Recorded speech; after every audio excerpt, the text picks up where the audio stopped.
అక్కడ ఆయన 5 సంవత్సరాలు ముఖ్యమంత్రిగా పరిపాలన చేసినప్పుడు 33 సార్లు పోలవరం సందర్శనకు వెళ్ళానని చెప్పారు. దానితో పాటుగా ఆయనకు సంబంధించినటువంటి పత్రికలు కానీ ఆయన కానీ పదే పదే చెబుతున్నటువంటి అంశం ఏమిటంటే జగన్మోహన్ రెడ్డి గారు 5 సంవత్సరాల పరిపాలన చేసినప్పుడు పోలవరం నత్తనడకన నడిచిందని, ఇప్పుడు చంద్రబాబు నాయుడు గారు గత 9 మాసాల క్రితం అధికారంలోకి వచ్చిన దగ్గర నుంచి శరవేగంతో పరుగులు తీస్తుందని రాస్తున్నారు, ఆయన చెబుతున్నాడు. అంతేకాదు, రాష్ట్ర విభజన తర్వాత కూడా చంద్రబాబు నాయుడు గారు అధికారంలోకి వచ్చినప్పుడు 2014లో ఆయన మళ్ళా ఓటమి పాలు అయ్యేంత వరకు కూడా పోలవరం పరిగెత్తిందని, శరవేగమని పుంఖాలుగా ఫస్ట్ పేజీలో వార్తలు రాశారు. ఒకానొక సందర్భంలో 2018కి పూర్తి చేసి 2019 ఎన్నికలకు వెళ్తాం, పూర్తి చేయండి అసలు ఎన్నికలకే వెళ్ళాం, చంద్రబాబు నాయుడు గారు అపర భగీరథుడు అని ప్రజల చేత అనిపించుకుని వెళతాం అని గొప్పలు చెప్పారు అప్పుడున్నటువంటి ఇరిగేషన్ శాఖ మంత్రి గారు. సరే, మళ్ళా ఇప్పుడు ఆయనకు అవకాశం వచ్చింది చంద్రబాబు నాయుడు గారికి. సరే, ఆయన ఏదో 2007కి పూర్తి చేసేస్తాం అనే మాట మాట్లాడారు. సరే, ఆయన మేము ఇప్పుడు పూర్తి చేస్తాం, అది చేస్తాం, ఇది చేస్తాం అని ఆయన గొప్పలు చెప్పుకుంటే అది వేరే అంశం. కానీ జగన్మోహన్ రెడ్డి గారి ప్రభుత్వం మీద బురదలేటటువంటి కార్యక్రమాలు అవకాశం దొరికినప్పుడల్లా చేస్తున్నారు. దానిలో కూడా ఈ పోలవరాన్ని ఉపయోగించుకొని అనేక సందర్భాల్లో చంద్రబాబు నాయుడు గారు మాట్లాడుతున్నారు. ఆయన ఏమంటారంటే 2019 తర్వాత ప్రజలు మమ్మల్ని దించేశారు, కానీ మమ్మల్ని మళ్ళా తిరిగి అధికారంలోకి తీసుకొచ్చినట్టయితే 2020కే మేము పోలవరాన్ని పూర్తి చేసేవాళ్ళం అని అంటున్నాడు. ఇందాకే పోలవరంలో మాట్లాడుతూ 2018కి పూర్తి చేస్తానని చెప్పాడు. 2019లో మళ్ళీ తిరిగి ఆయన అధికారంలోకి తీసుకొచ్చినట్టయితే 2020-21 కల్లా పూర్తి చేసేవాడట. ఇప్పుడంతా కూడా జగన్మోహన్ రెడ్డి గారు 5 సంవత్సరాల పరిపాలనలో విధ్వంసం చేసేశారట, పోలవరాన్ని సర్వనాశనం చేసేశారట.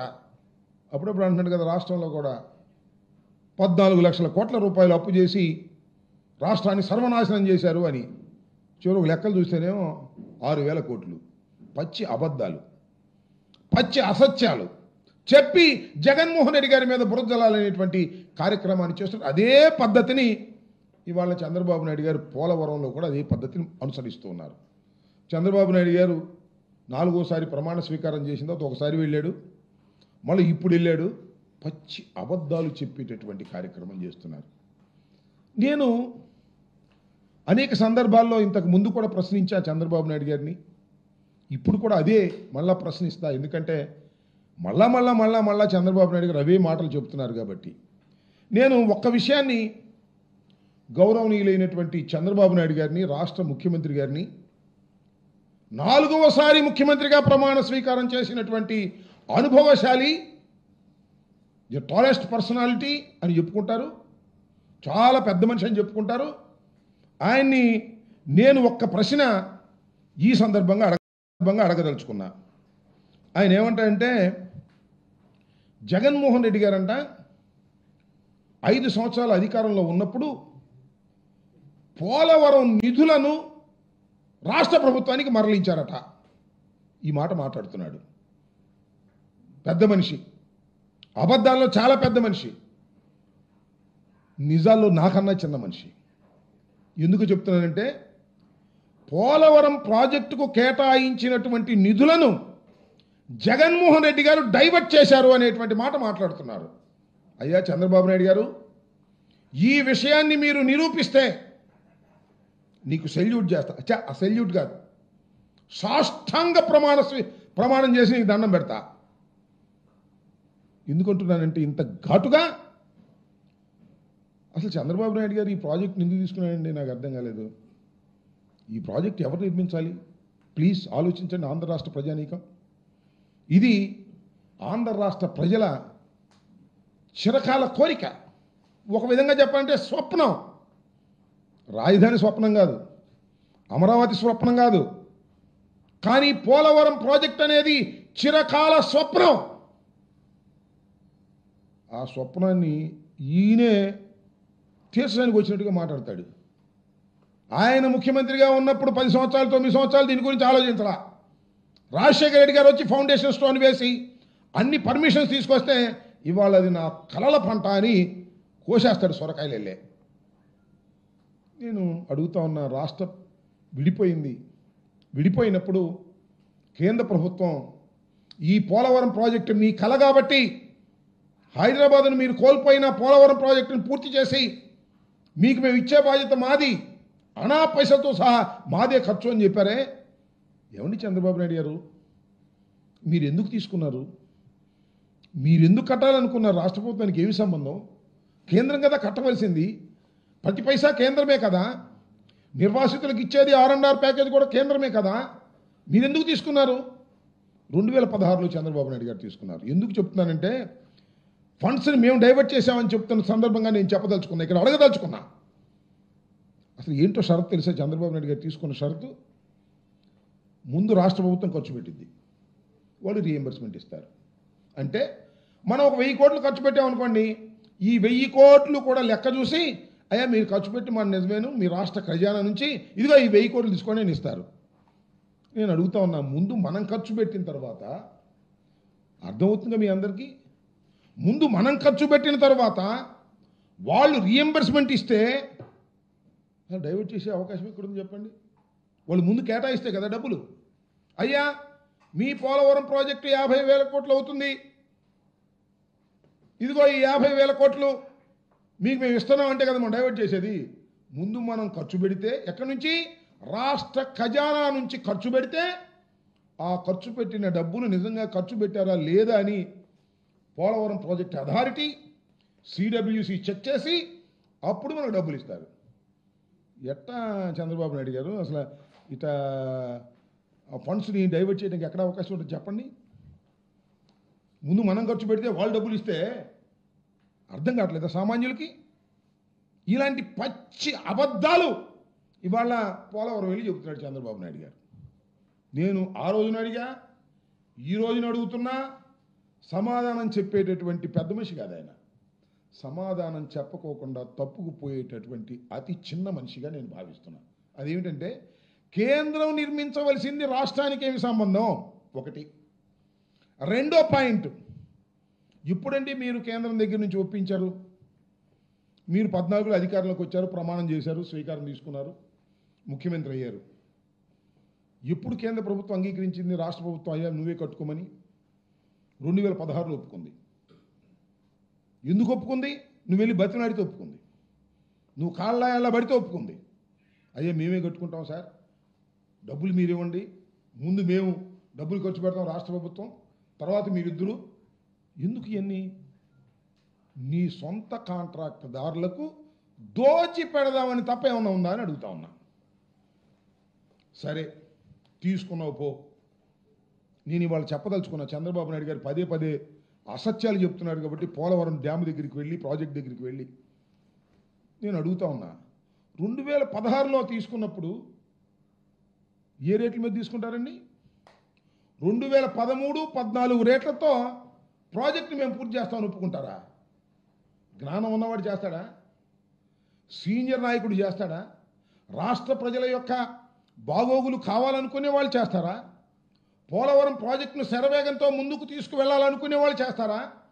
16లో నువ్వు ప్రాజెక్టును మేము కడతామని ఒప్పందం చేసుకుంటూ 13, 14 రేట్లతోనే మేము పూర్తి చేస్తామని ఒప్పుకున్నామంటే ఏం ఇంట్రెస్ట్ నీకు?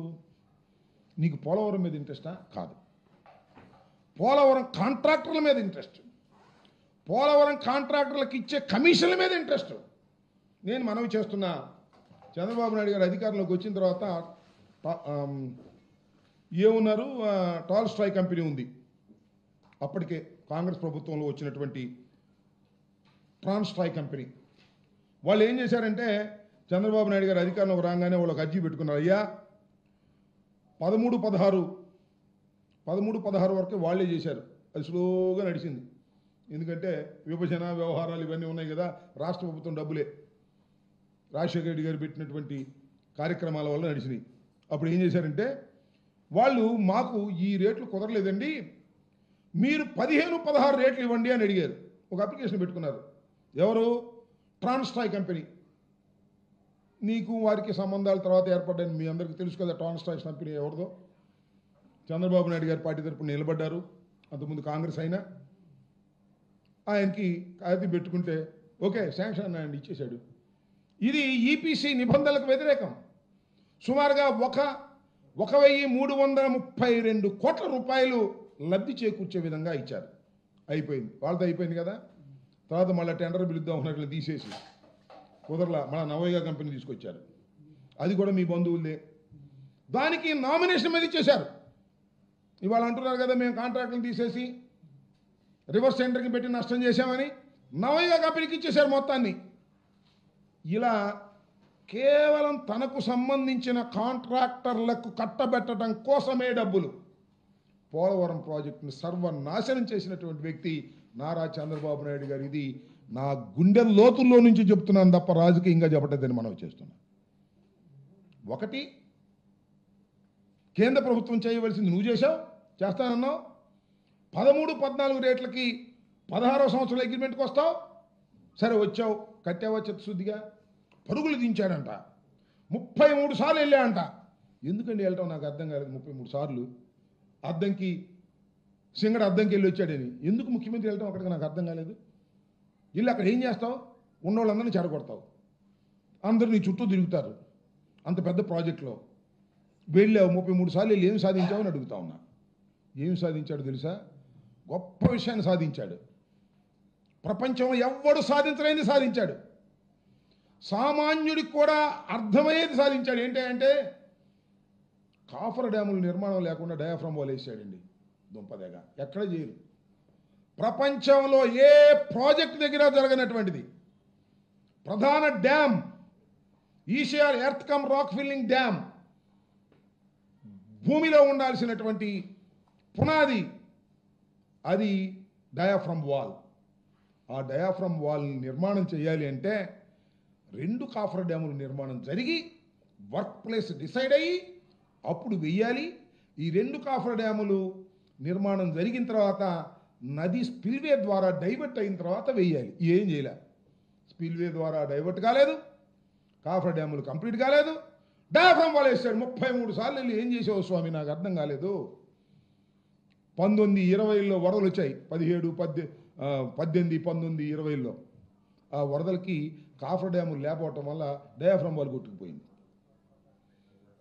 స్పిల్వే దీనికి డైవర్ట్ కానందువల్ల కంప్లీట్ కాలేదు, నది డైవర్స్ కాలం కొట్టుకుపోయింది. దీనికి కారణం ఏంటంటే జగన్మోహన్ రెడ్డి గారు కారణం అంటాడు. ఎందుకు కారణం అంటే అప్పుడు కాంట్రాక్టర్ మార్చారంట. కాంట్రాక్టర్ మార్చడం నాకు అర్థం కాలేదు. సామాన్యుడిగా చెప్తారే, చిన్న ఇంజనీర్ నాడు చెప్తారే. కాఫర్ డ్యాములు కంప్లీట్ కాకోకుండా డయాఫ్రమ్ వాల్ వేసినటువంటి ప్రబుద్ధుడు బహుశా ప్రపంచంలో ఏ డ్యాము దగ్గర జరగలేదు. అది నారా చంద్రబాబు నాయుడు గారు సమక్షంలో జరిగింది. 33 సార్లు విజిట్ చేసినటువంటి మహానుభావుడు, అత్యంత మేధావి, పెద్ద మనిషి, మంచి అడ్మినిస్ట్రేటర్. ఏమిటి దౌర్భాగ్యం? వాళ్ళు వెళ్ళి పోలవరం దగ్గర కోసేస్తున్నాడు కోతలు. జగన్మోహన్ రెడ్డి గారు సర్వనాశనం చేశాడు, జగన్మోహన్ రెడ్డి గారు వాళ్ళే నాశనం అయిపోయింది అనేటువంటి మాట మాట్లాడుతూ ఉన్నాడు ఇవాళ చంద్రబాబు నాయుడు గారు. అంతేకాదు, నేను ఇక్కడ మనవి చేస్తున్నా, చంద్రబాబు నాయుడు గారు కూడా గుర్తు చేస్తున్నా, తెలుగుదేశం వారికి కూడా గుర్తు చేస్తున్నా, తెలిసిన ఇంజనీరింగ్ డిపార్ట్మెంట్ వారికి కూడా గుర్తు చేస్తున్నా. ఇటువరకు చంద్రబాబు నాయుడు గారు అంగీకరించిన అంగీకారం ఏంటంటే ముందు మీరు మేము ఖర్చు పెడతాం, తర్వాత మీరు డబ్బులు ఇవ్వండి అని.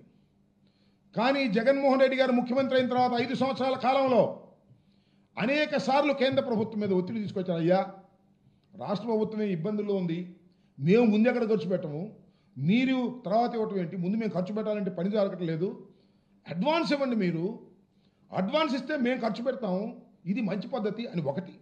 రెండవది మీరు 14 రేట్లకు చంద్రబాబు ఒప్పుకున్నాడు. ఆయనకి జ్ఞానం ఉండి ఒప్పుకున్నాడో, జ్ఞానం లేక ఒప్పుకున్నాడో, అనుభవం ఉండి ఒప్పుకున్నాడో, అనుభవం లేక ఒప్పుకున్నాడో అది తప్పు.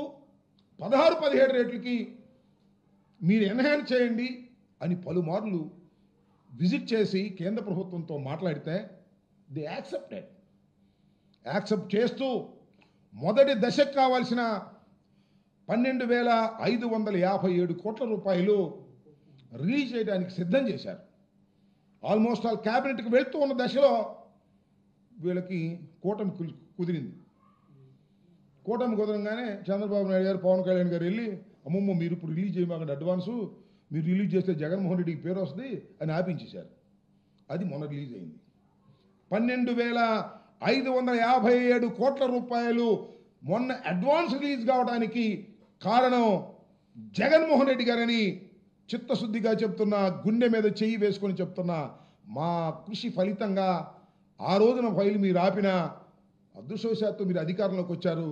అడ్వాన్స్డ్గా అంటే మొదటి దశ కంప్లీట్ కావడానికి 33,000 కోట్ల రూపాయలు అవసరం కాబట్టి దానిలో కొరవగా మిగిలిపోయినటువంటి 12,557 కోట్లు రిలీజ్ చేయడానికి సిద్ధపడి కొంత రిలీజ్ చేశారు అడ్వాన్స్డ్గా. ఇటువరకు ఎప్పుడూ లేనిది, చంద్రబాబు నాయుడు గారి టైంలో లేనిది, చంద్రబాబు నాయుడు గారి అగ్రిమెంట్లో లేనిది జగన్మోహన్ రెడ్డి గారు ఒప్పిస్తే మీ సమయం వచ్చేటప్పుడు రిలీజ్ అయింది. ఇక్కడ చేశారండి మీరు, ఇందా మమ్మల్ని అంటున్నారు కన్నా డైవర్ట్ చేశారని. మీరు డైవర్ట్ చేశారు. వాళ్ళు రిలీజ్ అయిన డబ్బులు ప్రాజెక్టు ఖర్చు పెట్టుకోకుండా మీరు జీతాలకు ఇచ్చే కార్యక్రమం చేశారు. చేస్తే కేంద్ర ప్రభుత్వం 15 సార్లు 20 సార్లు వార్నింగ్ ఇస్తే అప్పుడు జాయింట్ అకౌంట్లో వేసినటువంటి దౌర్భాగ్యమైన పరిస్థితి చేసింది మీరని మనవి చేస్తున్నాం. కేంద్ర ప్రభుత్వం పోలవరానికి ఇచ్చినటువంటి అడ్వాన్స్ని డైవర్ట్ చేసినటువంటి వ్యక్తి నారా చంద్రబాబు నాయుడు గారు ఇవాళ మమ్మల్ని అంటాడు 5 సంవత్సరాల్లో మేము డైవర్ట్ చేశామని. డైవర్ట్ చేయడానికి అవకాశమే లేదు. నేను ఇందాక చెప్పినట్టుగా ఇంకొక విషయాన్ని ఇక్కడ చెప్తా మీకు. కరోనా మీకు గుర్తుంది. కరోనా ఉన్నప్పటికీ కూడా శరవేగంతో పోలవరాన్ని ముందుకు తీసుకువెళ్ళే కార్యక్రమం చేశాం. కేవలం నేను మనవి చేస్తున్నా, డయాఫ్రమ్ వాళ్ళు దెబ్బతిని పోవడం వలన మేము దాన్ని పూర్తి చేయలేకపోయాం సకాలంలో. ముందు అనుకున్నాం పూర్తి చేస్తామని. నేను వెళ్ళిన తర్వాత వెళ్ళి మాట్లాడి సీఎం గారితో చెప్పి డయాఫ్రమ్ వాళ్ళు దెబ్బతింది సార్, ఇది నూతనమైనటువంటి డయాఫ్రమ్ వాళ్ళు నిర్మించేంత వరకు కూడా ఇది పూర్తి చేయడం సాధ్యం కాదు అని చెప్పి ఒప్పించి ఎప్పుడు పూర్తి చేస్తామో కరెక్ట్గా చెప్పలేమనే విషయాన్ని కూడా ప్రభుత్వం తరపున తొలిసారిగా నేను చెప్పినటువంటి అంశాన్ని కూడా ఇక్కడ నేను గుర్తు చేస్తున్నా. ఈ విధంగా పోలవరం ప్రాజెక్టుని సర్వనాశనం చేసేటటువంటి కార్యక్రమం చేసినటువంటి చంద్రబాబు నాయుడు గారు ఇవాళ మాట్లాడుతూ ఉన్నాడు. మీకు ఒకటి కూడా చెప్తున్నా, ఆయన చెప్తున్నాడు కదా మా కాంట్రాక్ట్ లేకపోవటం వల్ల ఆ కొట్టుకుపోయిందని. అంతర్జాతీయ నిపుణులు నేను మనవి చేస్తున్నా. కెనడా నుంచి, అదేవిధంగా అమెరికా నుంచి ఇలాంటి పెద్ద ప్రాజెక్టుల నిర్మాణంలో, ఎందుకంటే ప్రపంచంలోనే చాలా పెద్ద ప్రాజెక్ట్ ఇది, ద సెకండ్ వన్, వరల్డ్లోని సెకండ్ వన్ ప్రాజెక్ట్, అంత లార్జెస్ట్ ప్రాజెక్ట్. ఇలాంటి ప్రాజెక్టుల్లో అనుభవం ఉన్నటువంటి వ్యక్తులు కెనడా నుంచి కొందరిని, అమెరికా నుంచి కొందరిని పిలిచి ఈ డయాఫ్రమ్ వాల్ ఇష్యూలో ఏం చేయాలి మీరు సలహా ఇవ్వమని వైఎస్ఆర్ కాంగ్రెస్ ప్రభుత్వం అధికారంలో ఉన్నప్పుడే మేము దాన్ని స్విచ్ చేశాం. అయితే సమయానికి తెలుగుదేశం పార్టీ కూటమి ప్రభుత్వం అధికారంలోకి వచ్చిన తర్వాత ఆ కమిటీ వచ్చింది, విజిట్ చేసింది. కమిటీ చాలా స్పష్టంగా చెప్పింది. వాళ్ళకేమి చంద్రబాబు నాయుడు గారు, జగన్మోహన్ రెడ్డి గారు ఈ ఫీలింగ్సే ఉండవు కదా. స్పష్టంగా రిపోర్టర్ రాశారు, డయాఫ్రమ్ వాల్ దెబ్బతినిపోవడానికి కారణం కాఫర్ డ్యాముల నిర్మాణం సక్రమంగా చేయకపోవడం వల్ల ఇది జరిగిందని చాలా క్లియర్గా వాళ్ళు చెప్పినా కూడా మీకు సిగ్గు ఎగ్గులేదు. ఇక పోలవరం వెళ్ళటం జగన్మోహన్ రెడ్డి గారిని తిట్టడం, పోలవరం వెళ్ళటం వైఎస్ఆర్ కాంగ్రెస్ పార్టీని తిట్టడం, ఇలాంటి కార్యక్రమాలు చేస్తున్నారు. నేను ఈ సందర్భంగా చెప్పదలుచుకున్నది ఏమిటంటే, అయ్యా చంద్రబాబు నాయుడు గారు, జగన్మోహన్ రెడ్డి గారు ఒక చిత్తశుద్ధితో పనిచేశారు. ఎందుకు పనిచేశారో తెలుసా? ఇది డాక్టర్ వైఎస్ రాజశేఖర రెడ్డి గారు కలలుగన్న ప్రాజెక్ట్. మీరు కలలుగన్న ప్రాజెక్ట్ కాదు. మీరు చెప్పుకుంటున్నారు ఇప్పుడు మీకు పెద్ద మీడియా ఉందని, రాసేవాళ్ళు ఉన్నారని, చెప్పే టీవీలు ఉన్నాయని మీరు చెప్పుకుంటున్నారు. కానీ ఇది డాక్టర్ వైఎస్ రాజశేఖర రెడ్డి గారు కలలుగన్న ప్రాజెక్ట్. ఆయన ప్రారంభించిన ప్రాజెక్ట్, ధైర్యంగా ప్రారంభించారు. కేవలం ఆంధ్ర రాష్ట్ర నిధులతోనే పూర్తి చేయాలని ప్రారంభించాడు. కానీ ఆయన చనిపోయాడు. తర్వాత రాష్ట్రం విడిపోయింది. కేంద్రం నేను చేస్తానని ముందుకొచ్చింది. కేంద్రాన్ని చేయనీకోకుండా అడ్డం పడి కమిషన్ల కోసం ఇంత రాద్ధాంతరం చేసి పోలవరాన్ని సర్వనాశనం చేసేటటువంటి కార్యక్రమం చేస్తే జగన్మోహన్ రెడ్డి గారు అధికారంలోకి వచ్చిన తర్వాత ఈ 5 సంవత్సరాల కాలంలో ఈవెన్ కరోనా ఉన్నప్పటికీ కూడా చిత్తశుద్ధిగా వరుసని అన్నీ పూర్తి చేసినటువంటి ఘనత జగన్మోహన్ రెడ్డి గారిని మనవి చేస్తున్నాం. ప్రారంభించలేకపోవచ్చు మేము, కానీ అన్నిటినీ కూడా దశల వారీగా మేము పూర్తి చేసాం. ధైర్యంగా చెప్తాను, లెక్క కూడా చెప్తాను దానికి నేను. ఎందుకంటే స్పిల్వే మీరు చేయలే, అప్రోచ్ ఛానల్ మీరు చేయలే, స్పిల్ ఛానల్ మీరు చేయలే, పైలట్ ఛానల్ మీరు చేయలే, మేము పూర్తి చేసాం. కాబట్టి పునాదుల వరకు మీరు అట్టట్టా చేశారు. అసలు నదిని డైవర్ట్ చేసినటువంటి ఘనత జగన్మోహన్ రెడ్డి గారిని మనం చేస్తున్నాం. మా ప్రభుత్వం 2021లో నదిని డైవర్ట్ చేశాం, సక్సెస్ఫుల్గా నదిని డైవర్ట్ చేశాం. మీరు వదిలేసినటువంటి కాఫర్ డ్యామ్, ఎగువ కాఫర్ డ్యాములు, దిగువ కాఫర్ డ్యాములు రెండింటినీ పూర్తి చేశాం. డయాఫ్రమ్ వాల్ మాత్రం 2వ డయాఫ్రమ్ వాల్ వేయవలసి వచ్చింది. దానికి నిపుణులు చెప్పారు ప్యారలల్గా మరొక డయాఫ్రమ్ వాల్ వేయాలని. ఇవాళ డయాఫ్రమ్ వాల్ మీరు వేసేటటువంటి కార్యక్రమం చేస్తున్నారు, మీ చేత ఏంచుతున్నారు. ఇవాళ మీ వల్లే అది నాశనం అయింది, దానివల్లే ఈ ప్రాజెక్టుకి ఇంత అంతరాయం కలిగింది. ఇన్ని వాస్తవాలు ఉన్నా కూడా మసిబూసి మారేడికాయ చేసి పోలవరం కోసం ఆయన కళ్ళగన్నానని, పోలవరం కోసమే నేను బతుకుతున్నానని, పోలవరం కోసమే అన్నీ చేస్తున్నానని ఇలాంటి అబద్ధపు అసత్య ప్రచారాలు చేసేటటువంటి కార్యక్రమం చేస్తున్నారు. ఇది ధర్మం కాదు. చిత్తశుద్ధిగా నేను చెప్తున్నాను, పోలవరం ప్రాజెక్ట్ అనేది చంద్రబాబు నాయుడు గారి తెలివి తక్కువతనం వల్ల, అనుభవంతుని తెలివి తక్కువ అంటున్నారేమో అని అంటున్నారు అనుకోమాకండి, తెలివి తక్కువతనం వల్ల, దురాశ వలన, కమిషన్లు కాజేయాలనే దురాశ వలన, సొంత కాంట్రాక్టర్లకు మేపుకోవాలనే దురాశ వలన ఇలా జరిగింది. తొందరగా వేసుకెళ్ళటం పోవటం, ప్రోటోకాల్ లేదు, ఏం లేదు, వేసేసుకోవడం పోవటం. అమరావతి కూడా అంతే. రేపు 26,000 కోట్లు తీసుకొస్తున్నాడు కదా, తినేయటమే, ఏం ఉండదు. పెద్ద ఆశతో సర్వనాశనం చేశారు. సరే, ఇప్పటికీ ప్రార్థిస్తున్నా, అయ్యా నీకు సమర్థవంతమైన ఆలోచనలు ఇవ్వాలని ఆ భగవంతుడు. మీరు త్వరితగతిన, నేను అంటున్నాను కదా 2027కి పూర్తి చేస్తామని, అయ్యా 2027కి త్వరితగతిన పూర్తి చేసి జాతికి అంకితం చేసేటటువంటి అవకాశం కలగాలని, తద్వారా రాష్ట్ర ప్రజలకి పోలవరం మీద కన్నా కలలు నిజం కావాలని నేను కోరుకుంటున్నా. అయితే ఇక్కడ ఒక పెద్ద తప్పిదాన్ని మరొకసారి చంద్రబాబు నాయుడు గారు పాల్పడుతున్నారు. అదేమిటంటే పూర్తి ఎత్తుదాకా కట్టడం. దీన్ని 41.15K పరిమితం చేస్తూ కేంద్ర ప్రభుత్వం నిధులు కేటాయించింది. దాంతోనే సర్దుకుని 45.72కి వెళ్ళేటటువంటి పరిస్థితుల్లో చంద్రబాబు నాయుడు గారు లేకపోవడం చాలా దురదృష్టకరం. దాన్ని మాత్రం మభ్యపెట్టేటువంటి కార్యక్రమం చేస్తున్నారు. నేను మభ్యపెట్టదలుచుకోలేదు. కేవలం 41.15K పరిమితం చేసేటటువంటి కార్యక్రమం చేస్తున్నారు. కారణం ఏమిటంటే 33,000 కోట్లు ఫస్ట్ దశ, రెండవ దశ పూర్తి కావాలంటే ఆర్ఆర్కే 30,000 కోట్ల రూపాయలు ఇవ్వాల్సి వస్తుంది. దాన్ని తప్పించుకోవాలని కేంద్ర ప్రభుత్వం చూస్తుంది. దాన్ని ఓకే చేసి ముందుకు నడుస్తున్నాడు చంద్రబాబు నాయుడు గారు. మరొక పాపానికి, మరొక తప్పిదానికి చంద్రబాబు నాయుడు గారు పాల్పడబోతున్నాడు అనేది కూడా ఈ సందర్భంగా నేను చెబుతూ, అయ్యా నీకు ఆ భగవంతుడు, ప్రజలు ఆ శక్తినివ్వాలి. 2027కి పూర్తి చేసేటువంటి కార్యక్రమం ఫస్ట్ దశ ఇచ్చి, రెండవ దశ మీరు ఎగ్గొట్టేటటువంటి కార్యక్రమాన్ని, చరితాత్మకమైన తప్పిదానికి మీరు పాల్పడుతున్నారు. ఆ చరితాత్మకమైన తప్పిదాన్ని ఇప్పటికైనా సరి చేసుకోకపోయినట్లయితే భగవంతుడు కూడా మిమ్మల్ని క్షమించడానికి కూడా ఈ సందర్భంగా నేను చెప్పదలుచుకున్నాను. ఇంకా ఓకే,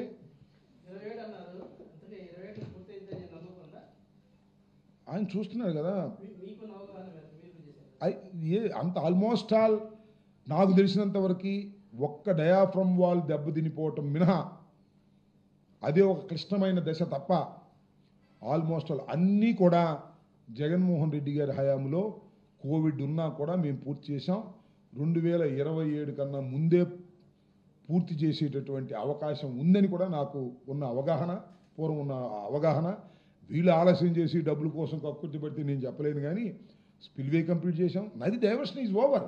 నది నేను అనేక సందర్భాల్లో చెప్పా, చాలామందికి వివరించేటటువంటి కార్యక్రమం కూడా చేశా. నది ఇలా వెళ్తుంది కదా, ఇలా కాదు, ఇలా డైవర్ట్ వెళ్ళాలి. ఆ డైవర్షన్ చేసినటువంటి ఘనత జగన్మోహన్ రెడ్డి గారి. స్పిల్వే అది ప్రధానమైన డ్యాము ముందు కట్టాలి. ఆ ప్రధానమైన డ్యామ్ కట్టే దగ్గరే ఇవాళ ఉన్నటువంటి ఇష్యూ అంతా అక్కడే ఉంది. దానికి కావాల్సిన డయాఫ్రమ్ వాల్ ఏదో త్వరలో వేయబోతున్నాం అన్నారు. ఆ డయాఫ్రమ్ వాల్ వేసిన తర్వాత ఎర్తకం రాక్ ఫిల్లింగ్ డ్యామ్ కూడా పూర్తి అయితే ఖచ్చితంగా చేయొచ్చు. మరి చంద్రబాబు నాయుడు గారు ఎక్కువసార్లు వెళ్తే మాత్రం కష్టం జరగటం. ఎక్కువసార్లు వెళ్ళినప్పుడు ఏంటంటే ఇంజనీర్లు కంగారు పడిపోతారు. ముఖ్యమంత్రి గారికి ఆయనకి సపరేలు చేయడానికి టైం ఇచ్చించిపోతారు. ఈయన వెళ్ళిన తర్వాత ఏదో పిచ్చి సలహా ఇస్తాడు. నేను చెప్పా కదా ఇంతకుముందు, నేను ఇంజనీర్ని కాదు, ఇరిగేషన్ మంత్రిని చేశా. నా ఇంజనీర్ని కాదు కాబట్టి నాకేం తెలియదు కాబట్టి ఇంజనీర్ నిపుణులందరినీ సంప్రదించి వాళ్ళు ఇష్టాన్ని ప్రకారం చేయించా. నాకన్నా ముందు ఒక మంత్రి గారు ఉన్నాడు, అంటే మా కాంగ్రెస్ వైఎస్ఆర్ కాంగ్రెస్ కన్నా ముందు ఉమా గారు, ఆయన ఇంజనీరు, పైకి సివిల్ ఇంజనీరు. అందుకని ఇంజనీరింగ్ చెప్పింది ఇలా ఆయన ఇంజనీరింగ్ చేశాడు, అందుకనే సంకనాగిపోయింది.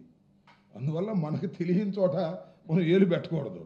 మన మంత్రి అంటే మంత్రి, అడ్మినిస్ట్రేషన్, 4 ఇంజనీర్లు, చీఫ్ ఇంజనీరు, ఇంకో 5 ఇంజనీర్లు. ఏంటి అబ్బాయి ప్రాబ్లం? కామన్ సెన్స్ ఉపయోగించాలి, ఆ కామన్ సెన్స్ ప్రకారం చేయాలి. చంద్రబాబు నాయుడు గారు ఒప్పుకోరు. చీఫ్ ఇంజనీర్ కూడా సలహా అవుతాయి, నీకేం లేదు బొమ్మంటాడు. అమ్మో ముఖ్యమంత్రి గారు చెప్పారు కదా అని కంగారు పడతాడు. ఇట్ట కంగారు పెట్టి 33 సార్లు వెళ్ళి సర్వనాశనం చేశాడు చంద్రబాబు నాయుడు గారు అనడంలో ఏ విధమైన సందేహం నాకు లేదు. మొత్తాన్ని నాశనం చేసింది చంద్రబాబు నాయుడు గారు. పోలవరం ప్రాజెక్టుని కేంద్రం కట్టాల్సింది కూడా ఆయన తీసుకున్నాడు కమిషన్ల కోసం. ఈయన 33 సార్లు వెళ్ళాడు, ఇప్పుడు 2 సార్లు వెళ్ళాడు, సంతోషం. ఇంకో 10 సార్లు వెళ్ళాడా? శ్రీమద్ రమారమణ 27 కావాలి, 10 సార్లు వెళ్తే. సింపుల్గా వెళ్ళి ఇక్కడిని మానిటర్ చేస్తే అవుద్ది, అదేం పెద్ద కష్టమైంది కాదు. చాలా ప్రాజెక్టుని చాలా వరకు పూర్తి చేసినటువంటి ఘనత ఆ రోజు జగన్మోహన్ రెడ్డి గారిది, అంతకుముందు చంద్రబాబు నాయుడు గారిది. ఈయన వచ్చి డప్పాలు కోసుకునే కార్యక్రమం, కమిషన్లు కోసుకునే కార్యక్రమం. నేను తెలియగలుగుతానండి, మరొకసారి చెబుతున్నా, అసలు కేంద్రం కట్టాల్సిన ప్రాజెక్టు మనకి ఎందుకండి? మనం ముందు డబ్బులు ఖర్చు పెట్టుకోవడం ఏంటండి? మళ్ళీ వాళ్ళు దగ్గర నుంచి మనం అంత ధనవంతులు మాకు చెప్పండి, రాష్ట్ర ప్రభుత్వం విడిపోయిన తర్వాత ధనవంతులైన రాష్ట్రంగా ఉందా? ముందు మనం డబ్బులు ఖర్చు పెడతామంట, తర్వాత వాళ్ళు రీఎంబర్స్మెంట్ ఇస్తారంట. ఎందుకు అంత శ్రమ? అయ్యా మీరే కట్టంటారా బాబు అంటే వాళ్ళు మన పోలవరం ప్రాజెక్ట్ అథారిటీని ఫామ్ చేశారు. ఫామ్ చేసినా అట్ట కుదరదని చెప్పేసి వెళ్ళి వాళ్ళు కాళ్ళు గడ్డలు పట్టుకుని అవసరమైతే మా స్పెషల్ స్టేటస్ కూడా అవసరం లేదని చెప్పి పోలవరం ప్రాజెక్ట్ తీసుకున్నాడు. కొట్టేద్దామని, 1000 కోట్లలో డబ్బులు కొట్టేద్దామని, నవయుగా ఈ ట్రాన్స్ఫాయి వీళ్ళతో కొల్యూడయి డబ్బులు కొట్టేద్దామనేటువంటి కేవలం డబ్బులు దుర్బుద్ధితో చేసినటువంటి పని తప్ప మరొకటి కాదు. 4 రోజులు అటో ఇటోనే కేంద్ర ప్రభుత్వం చేసినట్టయితే ఇవాళ కేంద్ర ప్రభుత్వాన్ని మనం అడుగుతూ ఉండేవాళ్ళం. కేంద్ర ప్రభుత్వానికి బాధ్యత ఉంది, వాళ్ళు చట్టంలో పెట్టారు, వాళ్ళు పూర్తి చేసేవాళ్ళు. దారే పోయేది చెట్టును కొట్టి నెత్తినేసుకుని ఇవాళ మనం కాలేదంటే ఏం ప్రయోజనం చెప్పండి? ఇది దుర్మార్గమైనటువంటి కార్యక్రమాలు చంద్రబాబు నాయుడు గారి హయాంలో జరిగాయనేది మరొకసారి ఈ సందర్భంగా చంద్రబాబు నాయుడు గారు పోలవరం వెళ్ళి అక్కడ జగన్మోహన్ రెడ్డి గారిని దూషించేటటువంటి కార్యక్రమం, మా మీద రుద్దేటటువంటి కార్యక్రమం చేస్తున్నారు. కాబట్టి నాకు తెలిసిన కొన్ని అంశాలను రాష్ట్ర ప్రజానీకానికి, మేధావులకి తెలియపరచాలనే ఉద్దేశంతో ఇవన్నీ చెప్తున్నాను. ఎప్పుడు చంద్రబాబు నాయుడు గారు పోలవరం గురించి మాట్లాడినా ఖచ్చితంగా తెలిసిన విషయాలను చెప్పేటటువంటి ప్రయత్నం చేస్తాను. ఇందాక నేను చెప్పాను కదా, నేను అడిగిన ప్రశ్నకు ఆయన సమాధానం చెప్తే సాష్టాంగపడి నమస్కారం చేస్తా. దమ్ముంటే చెప్పండి, నారా చంద్రబాబు నాయుడు గారు వయసులో పెద్దవారు, అదేది వయసులో పెద్దవారు, ఎత్తులో పెద్దవారు, పదవిలో పెద్దవారు, కానీ నిజాలు చెప్పడంలో మాత్రం చాలా చిన్నవారు. దీనికి సమాధానం చెప్పమని కూడా నేను అడుగుతా ఉన్నా. చెప్పలేదు, అబద్ధాలు చెప్పమాకండి స్వామికి దండం పెడతా. ఎందుకు చెబుతారు అబద్ధాలు? రాసే ఈనాడు ఉందని, రాసే ఆంధ్రజ్యోతి ఉందని, చెప్పే టీవీలు ఉన్నాయని అబద్ధాలు చెప్తారా? తప్పు కదా. ఉన్న విషయాలు చెప్పే ప్రయత్నం చేయండి. మేము డైవర్ట్ చేసామంట, అన్ని దొంగ మాటలు, దొంగ వ్యవహారాలు. ఓకే, ఎవరెవరు? అవును, వెళ్ళిపోయారు.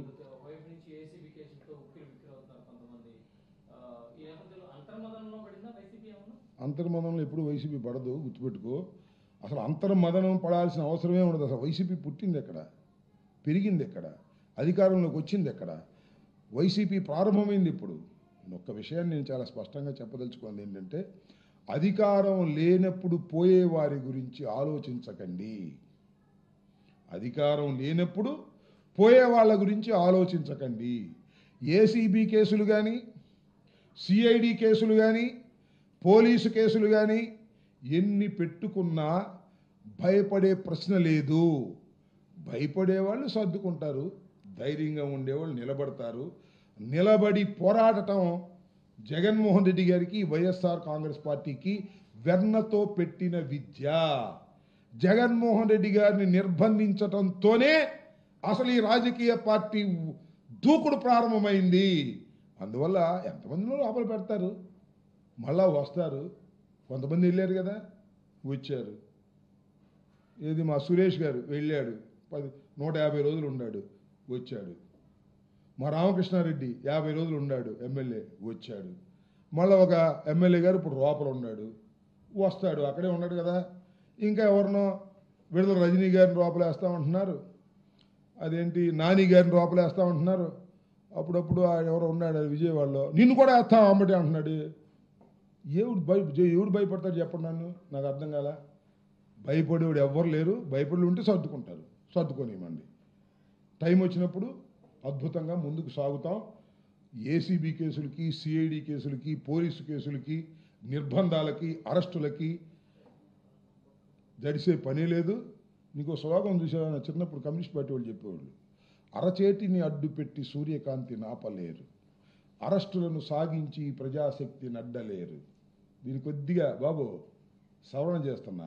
అరెస్టులను సాగించి జగన్ శక్తిని అడ్డలేరు. రాసుకోండి, ఆ తర్వాత చూసుకోండి. ఈ 4 సంవత్సరాల్లో ఈ వికృతమైన చేష్టలు చేస్తున్నా, పోలీసును ఆయుధంగా ఉపయోగించుకొని వైఎస్ఆర్ కాంగ్రెస్ పార్టీ మీద దెబ్బతీయాలని ప్రయత్నం చేస్తున్నా ఎర్రబుక్కు రచయిత చంద్రబాబు నాయుడు గారి కుమారుడు లోకేష్ గారి దుస్థితి రాబోయే కాలంలో మనమే చూస్తాం. అప్రజాస్వామికంగా పరిపాలన చేసినటువంటి ఏ శక్తిని ఈ దేశంలో చూస్తూ ఊరుకోలేదు. ఆ శక్తుల్ని సర్వనాశనం చేసినటువంటి చరిత్రే భారతదేశ రాజకీయాల్లో ఉంది. రాబోయే కాలంలో కూడా అదే జరుగుతుంది. పార్టీలో ఉన్నట్టేగా, లేనట్టేం కదా. ఆయన పార్టీకి రాజీనామా చేయలేదే. ఏమో మరి ఆయన అడగాలి, నువ్వు, నాకు తెలియదు. ఆయన రాజీనామా చేసే ముందు కూడా మాకు తెలియదు. రాజీనామా చేశాడు, పార్టీలో ఉంటానని చెప్పినట్టు గుర్తు నాకు.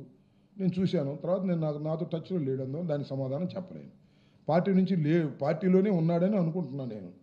ఆయన అడిగితే నీ సమాధానం కరెక్ట్గా చెప్తాడు. మనూరేగా, వెళ్ళి అడుగు.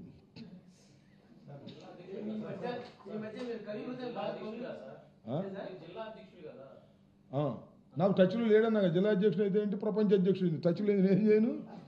టచ్లో ఉంటే కదా చెప్పేది.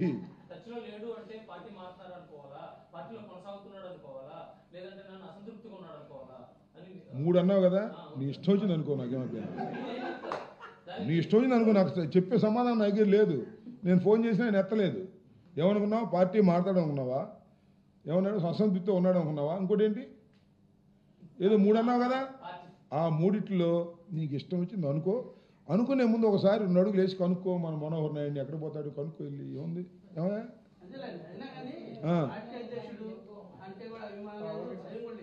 ఎవరికి నాకు తెలియదు ఆ విషయం. పార్టీ అధ్యక్షుడు అంటే అభిమానం లేదు, భయం లేదు మనోహర్ నాయుడుకి అనే విషయం నాకు తెలియదు. తెలియని విషయాలు మనకి ఎందుకు చెప్పు.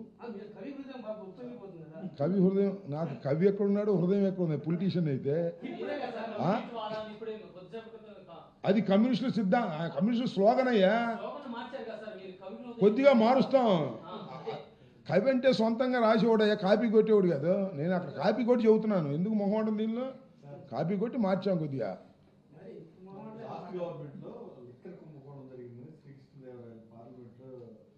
అసలు అది కాదయ్యా, అసలు శ్రీకృష్ణదేవరాయలు గారు ఎవరండి, మన పార్టీలో ఉన్నాడుగా. అప్పుడు ఆయన ఉన్నప్పుడు జరిగిందా, ఆయన ఉన్నప్పుడు జరిగింది, ఆయనే చెబుతున్నాడు. ఇంక నేనేం చెప్పను. ఆయన వైసీపీ ప్రభుత్వంలో పార్లమెంటు సభ్యుడిగా ఉన్నప్పుడే లిక్కర్ జరిగిందని చెబుతున్నాడు కదా. మరి ఆయన్నే అడగాలి, ఇంక మనం ఏం చేయను. ఇంకా ఇంకా ఇంకా ఇంకా నైతిక విలువల గురించి నేనేం చెప్పను. ఇల్లు ఖాళీ చేయడం తగలేయటం, ఇల్లు ఖాళీ చేయడం తగలేయటం అంటే ఏం చేయాలి. ఇంకా మళ్ళీ ఆ పార్టీ నుంచి మన పార్టీలోకి వచ్చిన తర్వాత అక్కడికి లిక్కర్ కుంభకోణం జరిగిందని చెప్పిద్దాం. ఏముంది దానిలో. ఎవరికి, మాకు ఎక్కడ ఉన్నాయి, అది మమ్మల్ని అటాక్ చేయకపోతే చాలు. మాకు కృష్ణదేవరాయలు గారిని అటాక్ చేయాల్సిన అవసరం ఏమి ఎవరికి ఉండదు. ఆయన అంత అటాక్ చేసినంత దుర్మార్గుడేం కాదు నాకు తెలిసి. మా పార్టీలో కూడా ఉన్నాడు కదా, అట్లాంటిది ఏమీ లేదు. ఎవరితో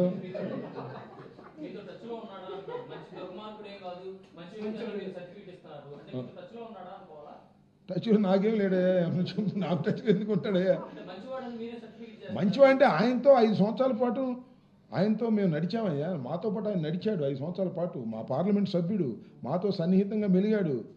ఒక కంచంలో తిని ఒక మంచంలో పడుకున్నంత సామెత లేదు, కానీ చాలా సన్నిహితంగా మెలిగాం కాబట్టి చెబుతున్నా. దుర్మార్గుడు కాదని చెప్పా. కాకపోతే ఇల్లు ఖాళీ చేసి మా ఇల్లు పోయిందే ఇల్లు మా తగలేద్దాం అంటున్నాడు. అంటే తప్పన్నా అని చెబుతున్నా. తప్పునైనా కృష్ణదేవరాయలు గారు, మీరున్నప్పుడే కదా ఇక్కడ కుంభకోణం జరిగిందని మీరు ఆరోపిస్తున్నారు. అలాంటి ఆరోపణ తప్పు. మీరు అట్లా ఆరోపించే అర్హత మీకు లేదు అని చెబుతున్నా. ఏదో పెమ్మసాని చేశాడంటే పెమ్మసాని తెలుగుదేశంలో ఉన్నాడు, తెలుగుదేశంలో పెరిగాడు. ఆయనేమో కాంగ్రెస్లో పెరిగాడు, తెలుగుదేశంలోకి వెళ్ళాడు. కాంగ్రెస్లో వైఎస్ఆర్సీపీలో నేనుండగానే ఇక్కడ కుంభకోణం జరిగిందని చెబుతున్నాడు. ఇది ధర్మం కాదని చెబుతున్నా. ధర్మం కాదు, దుర్మార్గుడు కాదు అని చెబుతున్నా. ఎందుకు చెప్పాను దుర్మార్గుడు కాదని? ఆయనకి ఏదో పోలీస్ బందోబస్తు పెట్టారని, ఆయన మీద ఏదో అటాక్ జరుగుతుందని అంటున్నాడని, అటాక్ చేయాల్సిన దుర్మార్గుడు కాదని చెబుతున్నా. అందువల్ల ఇక నాతో టచ్లో ఉన్నాడు, లేకపోతే నేను అటు వెళ్తాను ఆయన ఇటు వస్తాడు. ఎందుకు ఇవన్నీ రాసుకో నువ్వు, నాకేం అభ్యంతరం లేదు. ఓకే, ఇంకా ఏమైనా ఉన్నాయా?